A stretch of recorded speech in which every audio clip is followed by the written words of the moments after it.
Le pape est apparu. Madame, monsieur, bonjour. Après plus d'un mois d'hospitalisation suite à une double pneumonie, le pape François s'est donc montré un bref instant à la fenêtre de l'hôpital Gemelli de Rome. Un établissement que le pape, âgé de 88 ans, a pu quitter dans la foulée de son apparition. Son état serait meilleur. Double dose de bonnes nouvelles donc pour les fidèles qui étaient, et ça tombe bien, fidèles au poste, postés devant l'hôpital de la capitale italienne. Valérie Lafleur, Mathieu Van Winkel. Voilà le visage que les croyants espéraient retrouver.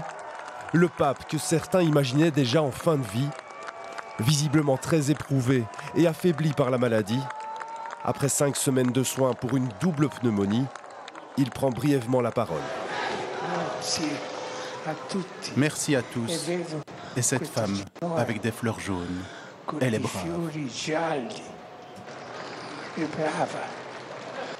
Un signe de croix. L'apparition au balcon est brève. Quelques fidèles sont rassemblés pour assister à la sortie de l'hôpital. Ils ne voulaient pas manquer ce moment, le retour de leur guide. Aujourd'hui, je ressens une grande joie.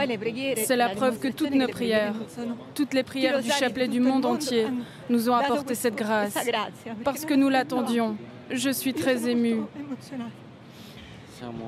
Nous sommes heureux parce que c'est un grand pape. Et nous espérons aussi qu'il continuera à prier pour ceux qui sont hospitalisés ici à Gemelli, comme ma femme. L'apparition du pape est suivie depuis la place Saint-Pierre à Rome, où l'attendent là aussi plusieurs milliers de personnes. Cette guérison, ou du moins cette sortie, nous remonte le moral à tous et nous donne de la joie et de l'espoir. Nous lui souhaitons un retour sain et sauf chez lui et un prompt rétablissement pour nous tous aussi. Le souverain pontife rentre chez lui, porté par la foi des pratiquants. Et en direct à Rome, sur place, on va retrouver Valérie Dupont. Valérie, bonjour. Le pape a donc quitté l'hôpital. Est-ce qu'il peut maintenant reprendre ses activités ?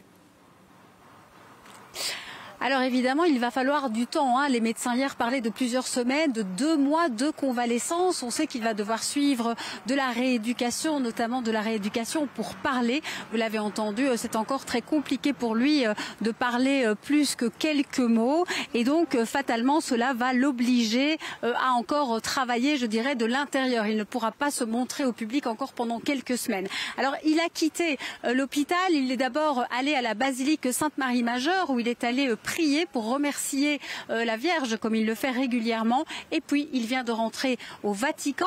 Alors on sait quand même que l'agenda du pape commence déjà à se remplir. Le 8 avril prochain, il y aura normalement une audience avec le roi Charles d'Angleterre, et puis bien sûr la semaine de Pâques, et qui s'annonce très lourde, on le sait, le dimanche des Rameaux, Pâques, c'est toujours une semaine très chargée pour le pape. Donc maintenant la question est de savoir si il sera capable d'assumer encore cette charge pendant les prochaines semaines, et cela c'est ce que le Vatican va devoir un peu organiser. Merci à vous Valérie pour ces explications complémentaires concernant l'état de santé du pape qui est donc sorti de l'hôpital il y a quelques instants.